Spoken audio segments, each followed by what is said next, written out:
कहते हैं इंसान को जीवन में कभी भी हार नहीं मानना चाहिए और स्वयं पर और उस ईश्वर पे भरोसा जरूर रखना चाहिए, क्योंकि कर्म तो हमें ही करना पड़ेगा, लेकिन रास्ता हमारे लक्ष्य की ओर कैसे आगे बढ़े उसकी ओर ईश्वर ही हमें ले जाएंगे। वो रास्ता हमें जरूर बताएंगे, लेकिन आगे बढ़ना तो हमें ही पड़ेगा, कर्म तो हमें ही करना पड़ेगा। नमस्कार, मैं हूं आपका दोस्त तेजेश्वर पांडे। आज मैं आपको महाभारत काल की एक सुंदर सी कहानी सुनाना चाहता हूं, जिस कहानी ने मुझे बेहद ही प्रेरित किया और आगे बढ़ने में मदद किया।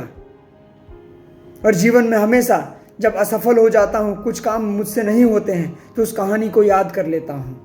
वो कहानी है कि जब भरी सभा में मत्स्य वेदन का समय था, तब अर्जुन को वहां खड़ा किया गया। श्री कृष्ण ने अर्जुन को वहां खड़ा किया क्योंकि सब लोग असफल हो चुके थे, मत्स्य की आंख में तीर नहीं मार पाए थे। तो जब अर्जुन की पारी आई और श्री कृष्ण ने जाके अर्जुन को कहा कि हे अर्जुन, अब तुम्हारी बारी है, अब तुम प्रयास करो। और श्री कृष्ण ने उन्हें कई निर्देश दिए कि तुम इस तरह खड़े रहना, जब मछली इतने अंतर पे रह जाएगी तभी तीर चलाना, तब तुम्हारा निशाना सही ठिकाने पे लगेगा। सारे निर्देश दिए श्री कृष्ण ने।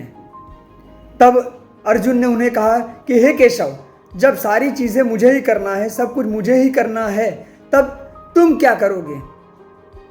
तब श्री कृष्ण ने बड़े ही मुस्कुराते हुए कहा कि अर्जुन, तुम प्रयास करो, कोशिश करो, सब कार्य करो, और इन सब चीज़ों के करने के बाद भी यदि जो कुछ भी तुमसे नहीं होगा, उसके बाद मैं सब कुछ करूंगा। कितनी बड़ी बात कह दी। इसका अर्थात है कि हमें प्रयास तो हमें ही करना पड़ेगा, कर्म तो हमें ही करना पड़ेगा। हाँ, वो कर्म करते करते जो कुछ भी हमसे छूट गया है या जो कुछ भी हमसे नहीं हुआ है, वो ईश्वर तुम्हारा जरूर करेगा, वो जरूर हमारा साथ देंगे। तो हमेशा उस ईश्वर पे भरोसा रखें, अपने आप पे विश्वास रखें और कर्म करते रहिए।